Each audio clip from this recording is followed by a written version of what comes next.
नमस्कार, infill and junior में आपका स्वागत है। इस वीडियो में हम class 10th IT unit 5 green skills को कवर करने वाले हैं। तो चलिए शुरू करते हैं। हम सभी जानते हैं कि हमारे आसपास का जो एनवायरनमेंट है वो हमारी लाइफ के सभी एस्पेक्ट्स को अफेक्ट करता है, लेकिन इसके साथ साथ हमारी जो डे टू डे एक्टिविटीज़ है वो भी हमारे एनवायरनमेंट को अफेक्ट करती है। चलिए इसे एक एग्जाम्पल से समझने की कोशिश करते हैं।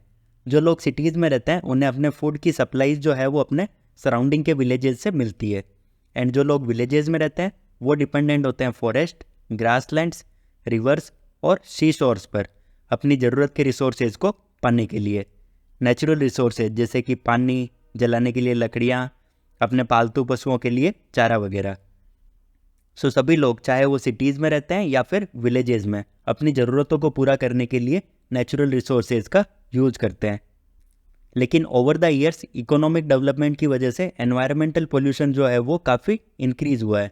जैसे कि एग्रीकल्चरल प्रोडक्शन को इंक्रीज़ करने के लिए ज़्यादा से ज़्यादा फर्टिलाइजर्स, पेस्टिसाइड्स और हाइब्रिड क्रॉप्स का यूज़ करना, और इस वजह से सॉइल और आसपास का जो एनवायरनमेंट है वो डिग्रेड हो रहा है।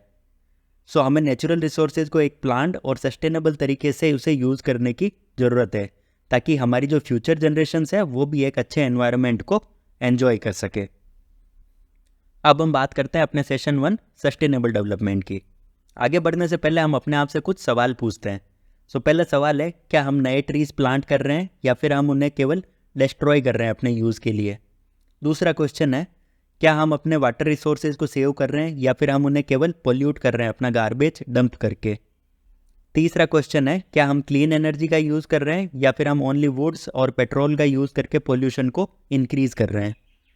एंड फोर्थ क्वेश्चन है, क्या हम नेचर को वापस कुछ दे रहे हैं जिससे हमारी फ्यूचर जनरेशन्स भी अपनी ज़रूरतों को पूरा कर सके, या फिर हम सिंपली इन रिसोर्सेज को यूज़ करते जा रहे हैं बिना अपनी फ्यूचर जनरेशन्स की परवाह किए। अगर इन सभी सवालों का जवाब हाँ है तो हम केवल अपने इमीडिएट डेवलपमेंट के बारे में सोच रहे हैं, ना कि लॉन्ग टर्म डेवलपमेंट के बारे में। चलिए बात करते हैं सस्टेनेबल डेवलपमेंट होता क्या है। What is sustainable development. Sustainable development इस तरह का डेवलपमेंट होता है जो हमारी प्रेजेंट नीड्स को भी पूरा करे और साथ में हमारी जो फ्यूचर जनरेशन्स है उनकी कैपेसिटी को भी कॉम्प्रोमाइज़ न करे, और एक बैलेंस बना रहे इकोनॉमिक ग्रोथ, सोशल वेलबींग और एनवायरनमेंट के बीच में। अब हम बात करते हैं कि सस्टेनेबल डेवलपमेंट की इम्पोर्टेंस क्या है। Importance of sustainable development. हो क्या रहा है कि इकोनॉमिक डेवलपमेंट की वजह से हमारे अर्थ के जो रिसोर्सेज है वो बहुत ही क्विकली यूज़ हो रहे हैं। इसकी वजह से हमारी जो फ्यूचर जनरेशन है या फिर हमारे जो यंग लोग हैं उनको सीरियस एनवायरमेंटल प्रॉब्लम्स फेस करनी पड़ सकती है। एंड इवन आज हम लोग जितनी एनवायरमेंटल प्रॉब्लम्स फेस कर रहे हैं, हमारी फ्यूचर जनरेशन्स के लिए ये प्रॉब्लम और भी वर्स्ट हो सकती है। अब जैसे जैसे हमारी पॉपुलेशन एंड इनकम इंक्रीज़ हो रही है, हमारा जो गुड्स का कंजम्पशन है वो भी डे टू डे इंक्रीज़ हो रहा है। इस वजह से हमारा जो गुड्स का प्रोडक्शन है वो भी इंक्रीज़ हो रहा है, एंड इस प्रोडक्शन डिमांड को मीट करने के लिए नेचुरल रिसोर्सेज का जो यूटिलाइजेशन है वो भी इंक्रीज़ हो रहा है। इन प्रॉब्लम्स को ओवरकम करने के लिए हमारी सोसाइटी को एक ऐसी डेवलपमेंट स्ट्रेटेजी डेवलप करने की ज़रूरत है जो हमारे एनवायरनमेंट को डिस्ट्रॉय ना करे। इस तरह का सस्टेनेबल डेवलपमेंट तभी पॉसिबल है जब हर एक इंडिविजुअल एक सस्टेनेबल लाइफ स्टाइल को प्रैक्टिस करे। सस्टेनेबल डेवलपमेंट को World Commission on Environment and Development ने कुछ इस तरह से डिफाइन किया है। Development that meets the needs of the present without compromising the ability of the future generations to meet their own needs. चलिए इसे समझने के लिए हम सस्टेनेबल एग्रीकल्चर का एग्जाम्पल लेते हैं। सस्टेनेबल एग्रीकल्चर में हम एनवायरमेंटल फ्रेंडली मेथड्स का यूज़ करके फार्मिंग करते हैं, जिससे क्रॉप्स और लाइव स्टॉक का प्रोडक्शन भी हो एंड नेचुरल सिस्टम भी डैमेज ना हो। एंड इसमें केमिकल्स का यूज़ नहीं होता, जिससे सॉइल, वाटर और बायोडाइवर्सिटी पर भी कोई एडवर्स इफेक्ट नहीं होता। अब हम बात करते हैं सस्टेनेबल डेवलपमेंट से रिलेटेड प्रॉब्लम्स क्या क्या है। Problems related to sustainable development. Basically 3 major problems है सस्टेनेबल डेवलपमेंट से रिलेटेड। पहला है फूड, दूसरा है वाटर और तीसरा है फ्यूल। सबसे पहले हम बात करते हैं फूड के बारे में। हमारी जो रिच एंड फर्टाइल लैंड है जो कि हमें क्रॉप्स को ग्रो करने के लिए चाहिए, जैसे कि वीट, राइस एक्सेट्रा, वो दिन ब दिन कम होती जा रही है क्योंकि हम अपनी लैंड को अदर पर्पजेज़ के लिए ज़्यादा यूज़ करने लगे हैं, जैसे कि urban development, mining, railways, roadways etcetera. इसी के साथ साथ हमारी सॉइल के जो न्यूट्रिएंट्स है वो भी डिप्लीट होते जा रहे हैं, एंड केमिकल फर्टिलाइजर्स के यूज़ की वजह से हमारी सॉइल क्वालिटी भी डिग्रेड हो रही है। अब हम बात करते हैं वाटर के बारे में। हम पॉन्ड्स एंड रिवर्स से फ्रेश वाटर को यूज़ करते हैं अपने ड्रिंकिंग और क्लीनिंग पर्पज़ के लिए, एंड उसी फ्रेश वाटर में हम गार्बेज को डंप कर देते हैं, जिसकी वजह से हमारे रिवर्स और पॉन्ड्स पोल्यूटेड होते जा रहे हैं। एंड अगर ऐसा ही चलता रहा तो एक दिन हमारे पास क्लीन वाटर बचेगा ही नहीं यूज़ करने के लिए। अब हम बात करते हैं फ्यूल के बारे में। हम फ्यूल के लिए, अपना घर बनाने के लिए या फिर अपने घर में फर्नीचर बनाने के लिए लकड़ियों का यूज़ करते हैं, एंड ये लकड़ियाँ हमें मिलती है ट्रीज़ को कट करके। अपनी रिक्वायरमेंट को पूरा करने के लिए हम बहुत सारे ट्रीज़ को कट कर रहे हैं। इसकी वजह से हमारे आसपास का जो क्लाइमेट है वो भी अफेक्ट हो रहा है, और हमें एक्सट्रीम वेदर कंडीशंस जैसे कि फ्लड्स या फिर एक्सट्रीम कोल्ड और हीट देखने को मिल रही है। इन सभी प्रॉब्लम्स को ओवरकम करने के लिए हमें एनवायरमेंटल फ्रेंडली मेथड्स को अडॉप्ट करना होगा एंड सस्टेनेबल डेवलपमेंट को अडॉप्ट करना होगा अपनी रिक्वायरमेंट्स को फुलफिल करने के लिए। सस्टेनेबल डेवलपमेंट के लिए हम रिसोर्सेज के एक्सेसिव यूज़ को रिड्यूस कर सकते हैं एंड रिसोर्स कंजर्वेशन को और एनहेंस कर सकते हैं। वेस्ट मटेरियल को रिड्यूस और रिसाइकल कर सकते हैं। रिन्यूएबल रिसोर्सेज का साइंटिफिक मैनेजमेंट कर सकते हैं, स्पेशली बायो रिसोर्सेज का। हम ज़्यादा से ज़्यादा ट्रीज़ को प्लांट कर सकते हैं। कंक्रीट बिल्डिंग्स के बीच में ग्रीन ग्रासी पैचेज और प्लांट्स लगा सकते हैं। हम एनवायरमेंटल फ्रेंडली या फिर बायोडिग्रेडेबल मटेरियल का यूज़ कर सकते हैं, एंड हम केवल उन्हीं टेक्नोलॉजीज़ का यूज़ करें जो एनवायरमेंटल फ्रेंडली हो और रिसोर्सेज का एफिशिएंट यूज़ करें। सस्टेनेबल डेवलपमेंट गोल्स या SDGs एक यूनिवर्सल कॉल ऑफ एक्शन है, जिससे पॉवर्टी को ख़त्म करना, अपने प्लानिट को प्रोटेक्ट करना एंड ये इंश्योर करना कि सभी लोग पीस एंड प्रॉस्पेरिटी को एंजॉय कर सकें। इन सस्टेनेबल डेवलपमेंट गोल्स को United nation sustainable development summit में लॉन्च किया गया था, जो कि न्यूयॉर्क में हुई थी सितंबर 2015 में। इस समिट का एजेंडा था कि 2030 तक सस्टेनेबल डेवलपमेंट के कुछ टारगेट्स को अचीव किया जा सके। इसमें टोटल 17 गोल्स बनाए गए थे, जिसका एम था बिजनेसेस, गवर्नमेंट और सोसाइटीज़ के कुछ इंपॉर्टेंट इश्यूज़ को एड्रेस करना। इसमें से कुछ इश्यूज़ थे poverty, gender equality, water use, energy, climate change और बायोडाइवर्सिटी। अब इन गोल्स को अचीव करने के लिए कंट्रीज़ नई नई पॉलिसीज़ और रेगुलेशंस इंट्रोड्यूस कर रही है, जिससे एक सिक्योर, अफोर्डेबल और एक सस्टेनेबल इकोनॉमी को डेवलप किया जा सके।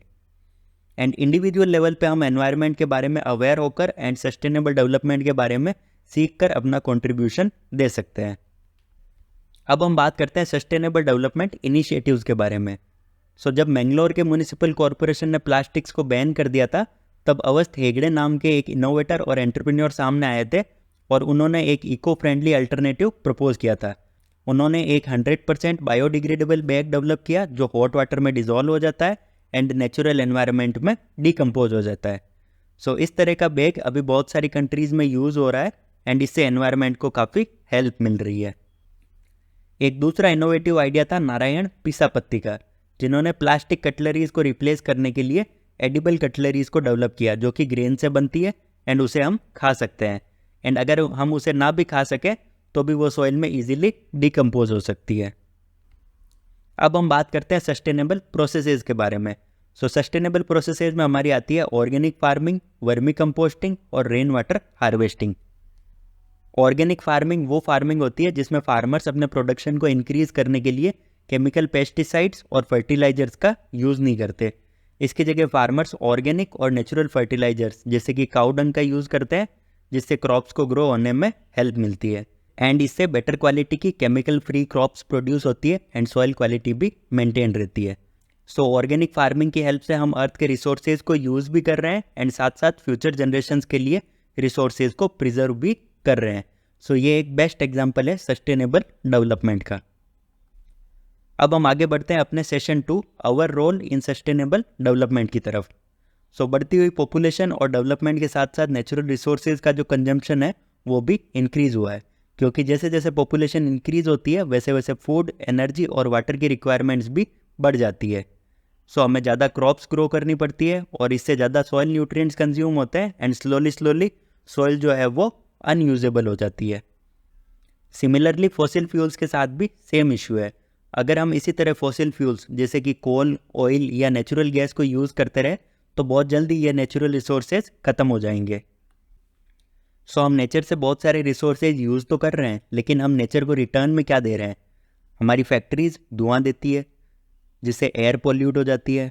हमारे घरों से जो गार्बेज निकलता है वो लैंडफिल्स में डंप कर दिया जाता है और इस गार्बेज की वजह से डिजीजेज होती है और एक अनहेल्दी एनवायरनमेंट क्रिएट हो जाता है। हमारी सिटीज़ से जो सीवेज निकलता है वो लेक्स या फिर सी में डंप कर दिया जाता है जिससे मेरीन लाइफ को भी खतरा रहता है। सो इन सभी एग्जांपल्स के थ्रू हम ये देख सकते हैं कि हम नेचुरल रिसोर्सेज को यूज़ तो कर रहे हैं, लेकिन नेचर को हम वापस कुछ भी नहीं दे रहे हैं, ये जानते हुए कि नेचुरल रिसोर्सेज लिमिटेड है और अगर हम इसी तरह से नेचुरल रिसोर्सेज को यूज़ करते रहे तो हमारी फ्यूचर जनरेशन्स सर्वाइव नहीं कर पाएगी।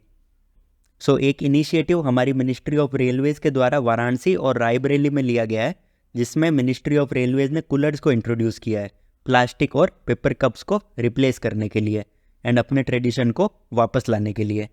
इस इनिशिएटिव के 3 मेजर एडवांटेज है।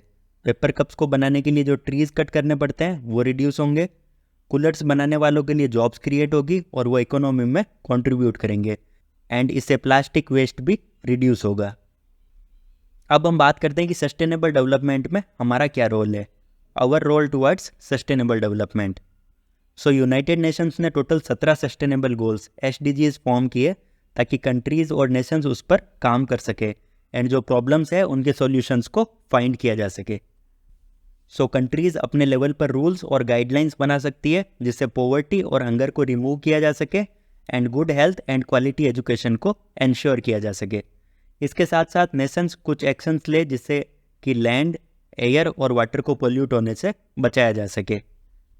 सस्टेनेबल डेवलपमेंट को तभी अचीव किया जा सकता है जब हम सभी मिलकर इस पर काम करें। इसके लिए हमें एक रेस्पॉन्सिबल सिटीजन बनना होगा जो अपने एफर्ट के थ्रू एनवायरनमेंट को प्रोटेक्ट करे। सो कुछ बेसिक तरीके हैं जिससे हम सस्टेनेबल डेवलपमेंट गोल्स को अचीव करने में हेल्प कर सकते हैं। इसमें सबसे पहला है हमारा क्वालिटी एजुकेशन।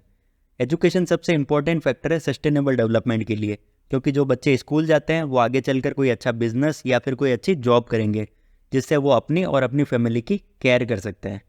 इसके साथ साथ एजुकेशन हमें एज ए रेस्पॉन्सिबल सिटीजन हमारे क्या रोल्स है उसके बारे में हमें अवेयर करवाती है, जैसे कि हमें हमारे एरियाज़ में जो भी फैसिलिटीज़ है उन्हें यूज़ करना चाहिए, हमें अपने फ्रेंड्स को स्कूल साथ में लेकर के जाना चाहिए एंड पढ़ाई में उनकी मदद करनी चाहिए एंड इसके साथ साथ हमें अपने फ्रेंड्स को स्कूल ड्रॉप आउट करने से रोकना चाहिए। अब अगला आता है हमारा क्लीन वाटर एंड सैनिटेशन। हमें सैनिटेशन के प्रति अवेयरनेस क्रिएट करनी चाहिए एंड हम अपनी कंट्री को ओपन डिफेकेशन से फ्री करवा सकें, इसके लिए हमें एफर्ट्स करने चाहिए। इसके साथ साथ इंडस्ट्रियल पोल्यूशन जो है जिसकी वजह से हमारी वाटर बॉडीज़ पोल्यूट हो रही है उसे रोकने के लिए भी हमें स्टेप्स लेने चाहिए, अदरवाइज आने वाले टाइम में क्लीन वाटर की बहुत ही स्कैरसिटी हो जाएगी। अब अगला आता है हमारा अफोर्डेबल एंड क्लीन एनर्जी। हमें नॉन रिन्यूएबल फ्यूल्स की जगह सोलर पावर का यूज़ करना चाहिए एंड नेचुरल गैस की जगह हमें बायोगैस का यूज़ करना चाहिए। अब अगला आता है हमारा decent work and economic growth. So हम पढ़ाई कर सकते हैं एंड एक अच्छी जॉब ले सकते हैं जिससे हम अपनी और अपनी फैमिली की केयर कर सकें। हम हार्ड वर्क कर सकते हैं एंड सोसाइटी में कंट्रीब्यूट कर सकते हैं। हम नई नई स्किल्स को सीख कर या फिर उन्हें डेवलप करके सोसाइटी में वैल्यू एडिशन कर सकते हैं। अब अगला आता है हमारा रिड्यूस्ड इनइक्वालिटीज़। इनइक्वालिटीज़ को रिड्यूस करने के लिए हम एक दूसरे की हेल्प कर सकते हैं, सबके साथ फ्रेंडली रह सकते हैं, हम अपने काम में या खेलते टाइम सबको इंक्लूड कर सकते हैं एंड हम सभी की हेल्प कर सकते हैं, चाहे वो छोटा हो या बड़ा, लड़का हो या लड़की एंड चाहे वो किसी भी क्लास या कास्ट से बिलोंग करता हो। अब अगला आता है हमारा sustainable cities and communities. So sustainable cities को क्रिएट करने के लिए हम एनर्जी सेव कर सकते हैं लाइट्स और फैंस को स्विच ऑफ करके, जब भी इन अप्लाइंसेस का यूज़ ना हो तब हम ज़्यादा से ज़्यादा नेचुरल लाइट को यूज़ कर सकते हैं एंड हम एनर्जी एफिशिएंट लाइट्स और अप्लाइंसेस का यूज़ कर सकते हैं। अब अगला आता है हमारा रेस्पॉन्सिबल कंज्यूमर्स एंड प्रोड्यूसर्स। हम पेपर, ग्लास, प्लास्टिक और वाटर को रीयूज़ कर सकते हैं। हम फ्रूट्स और वेजिटेबल्स को कैरी करने के लिए क्लॉथ बैग्स का यूज़ कर सकते हैं। हम अपने क्लॉथ्स, बैग्स, फर्नीचर्स या फिर फूड को डोनेट कर सकते हैं। हम सीजनल फ्रूट्स और वेजिटेबल्स लोकल ग्रोवर्स को दे सकते हैं। हम अपनी लीकिंग टैप्स और पाइप्स को रिपेयर करवा के पानी के वेस्टेज को कम कर सकते हैं एंड हम अपने गार्बेज को शॉर्ट कर सकते हैं एंड ट्रीट कर सकते हैं डिस्पोज करने से पहले। अब अगला आता है हमारा प्रोटेक्ट लाइफ बिलो वाटर। हमारी सी के अंदर टन्स ऑफ प्लास्टिक मिला है जिसकी वजह से मरीन लाइफ जो है वो अफेक्ट हो रही है। हमें अपने मरीन लाइफ को प्रोटेक्ट करने के लिए सी पोल्यूशन को रोकना चाहिए। एंड फाइनली आता है हमारा प्रोटेक्ट लाइफ ऑन लैंड। हमें ट्रीज़ की कटिंग को रोकना चाहिए, क्योंकि ट्रीज़ को कट करने से सॉइल इरोजन इंक्रीज होता है एंड जो लैंड है वो भी ड्राई हो जाती है, जिसकी वजह से वो लैंड कल्टीवेशन के लिए अनसुटेबल हो जाती है। एंड जो भी ट्रीज़ हम कट करते हैं उनके रिप्लेसमेंट में हमें नए ट्रीज़ जो है वो लगाने चाहिए। सो इसी के साथ हमारा चैप्टर 5 ग्रीन स्किल्स कंप्लीट होता है। वीडियो के अंत तक बने रहने के लिए आपका बहुत बहुत धन्यवाद। इस वीडियो को लाइक और चैनल को सब्सक्राइब जरूर करें। एंड इस चैप्टर से रिलेटेड आपको किसी भी तरह का कोई भी डाउट हो तो वो आप हमें कमेंट सेक्शन में ज़रूर बताएं।